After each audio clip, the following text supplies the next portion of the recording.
Good morning, everyone. Tim Berneche with Berneche 2 Architecture, live from one of our construction sites. This is our largest project to date. It is an addition to Queen of All Saints Church in Michigan City, Indiana.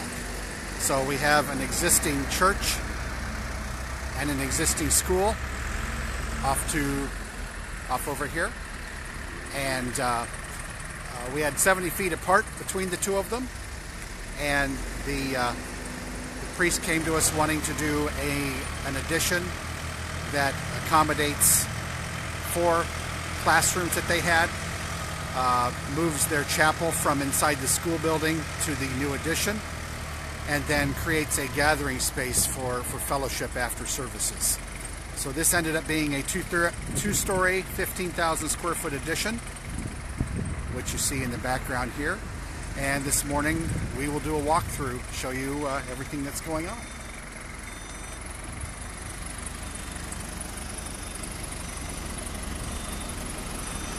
So the main part of the project is this two-story addition. And I'm going to go inside the building with all the equipment going on.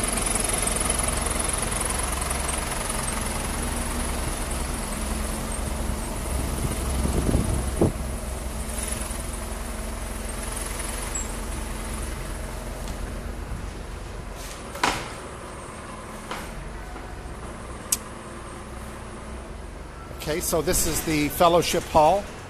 We just came in the north entrance. The church along this side.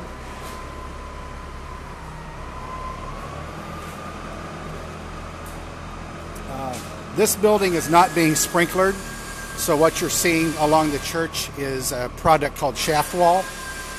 It's a 3-hour separation between the church and this new addition.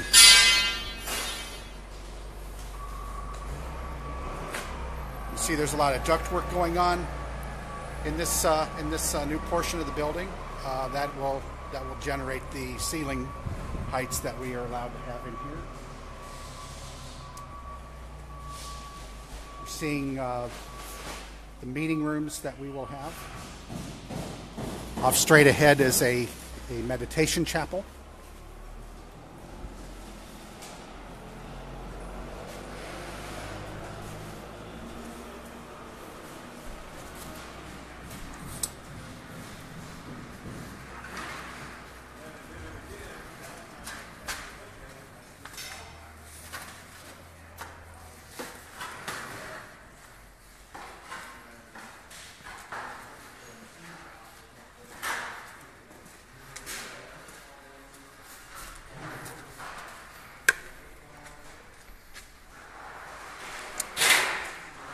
In the original project, the entire ceiling of this space was to be a cathedral, and as part of value engineering, the construction manager suggested to just have a center rectangle be the cathedral, and then we do a flat roof, low slope roof to either side. So that is what you're seeing now.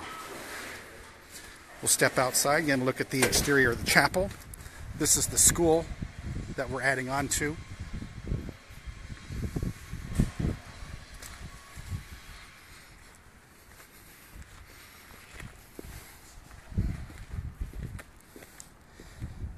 You can see the 2-story addition in the background here. This is the chapel, and we're on the south side of the building.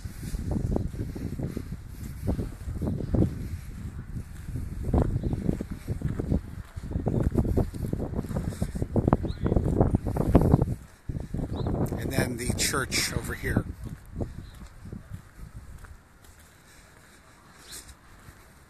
The boxes you see, this will be the main entrance into the facility. So in the very original design, we actually had the fellowship hall roughly where we are standing, and the intent of that was to keep the taller structure away from the footings of the existing church. The building committee really felt strongly that they wanted people, as they walked out of the church, to be right into that fellowship hall. So that's why it is adjacent to the church. We're taking 3 stained glass windows and replacing them with doors in the current church. We'll go back through the building. We'll go in through what will be the main entrance. So this will be a walk. People will come in here.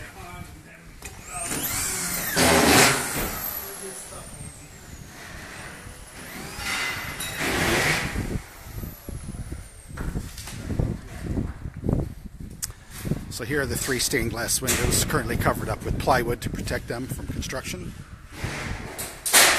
Number 2, number 3.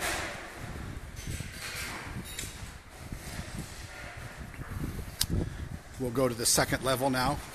There are 2 stairs in the project. This simple stair that we'll go up in just a moment. I'll step into one of the meeting rooms. So this is a large single meeting room, and then on the other side of that wall are 2 smaller rooms. In the original project, the wall that I'm focusing on would have been an operable partition so that the walls of between all 3 rooms could have been opened up to create one large room. And with the budget, we had to make some cuts, so that was one of the cuts. These will be three permanent rooms. But we did save that upstairs, so we do have it there. We'll go into the one stair that is constructed for the project. Look into the meeting room we were just in again.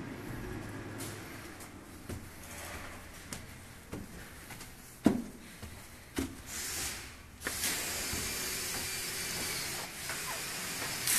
we come upstairs, so there'll be a hallway here. Stepping into one of the meeting rooms here.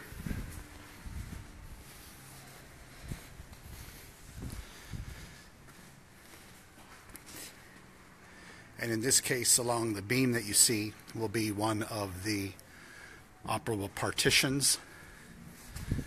The other one will be roughly in the center of the remaining space.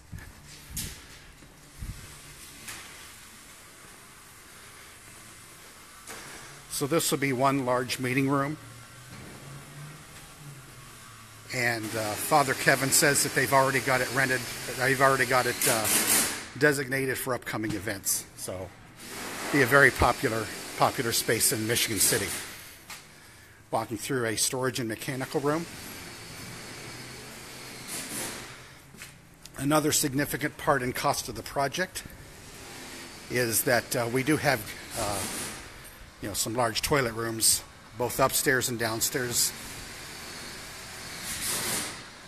So that's what's happening here. All the rough-ins you see for the lavatories and for the toilets. This being the girls' room, women's toilet. One of the design challenges on this project that was fun to work out, and I'll switch back to you can see me,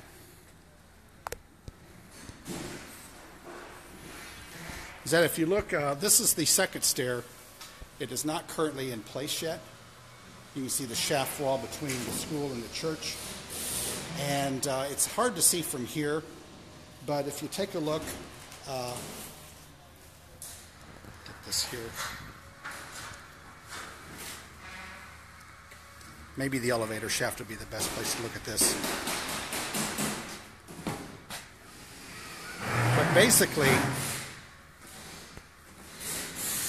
the school is a split-level design to where we're standing on what is the second level of the addition, or the 200 level. So the school has what we call a 150 level, or basically a floor level between the first level of the church and the second level of the church addition. And then it has an 050 level, or a half basement, if you will. So it's a split level building. So the stair, when it's constructed, had to serve both this addition and the school. So this is a 2-sided elevator. You notice that I came in this side of the elevator and there are openings on the opposite side, and that is because the floors don't line up. So we had to have an elevator that addressed the differing levels between the two halves of the building. So we'll go out on the roof now, take a look at what's going on up there.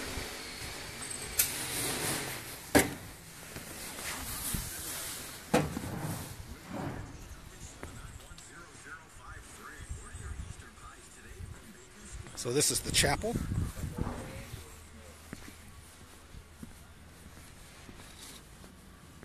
And you can see the school over here. This might be a better illustration of the fact that it is a split level school.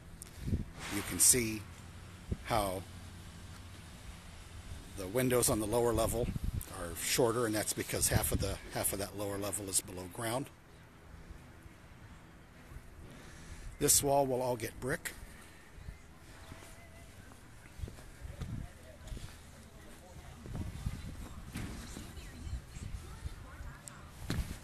So still in the process of finishing the roofing here. How you doing?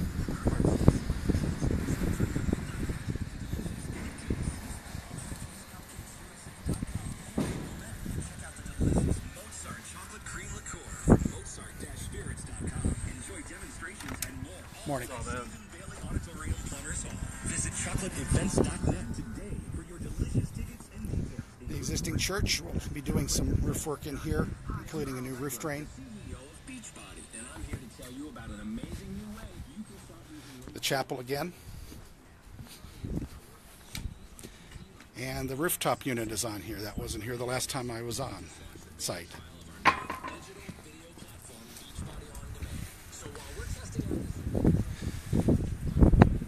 So we have a two-story portion over toward the school.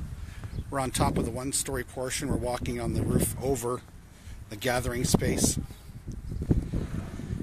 And one of the reasons we did that was to try to keep the snow load or the drift load as minimal as we could on the church roof. Now, one other thing we had in the original design was that we were going to sprinkle both the church and the school. But since that didn't happen, we had to put a firewall in, and one of the requirements of the firewall is that it had to be 30 inches above the lowest roof, or the highest roof, excuse me. So that's why we have this to contend with. Now, one interesting thing on this job that I've not used yet, this will be the first one, as you can see the brick here. It stops at this corner. The same thing will happen down at the other corner. So this wall, because it's above a roof, one concern was that we would have to put in a structural beam or an angle to hold the brick that's over this. So we will be using what's a product called EFIS, Exterior Insulation and Finish System. The trade names for it are Drive It or Stow. But that will be placed over this wall, and we will be using the product to where the EFIS will look exactly like the brick. It'll have the same grout joint look. It'll have the same color of the brick. That carries on over here. So one thing that will help transition that is that above the brick that you see here will also be EFIS, but it'll be EFIS that looks like stone.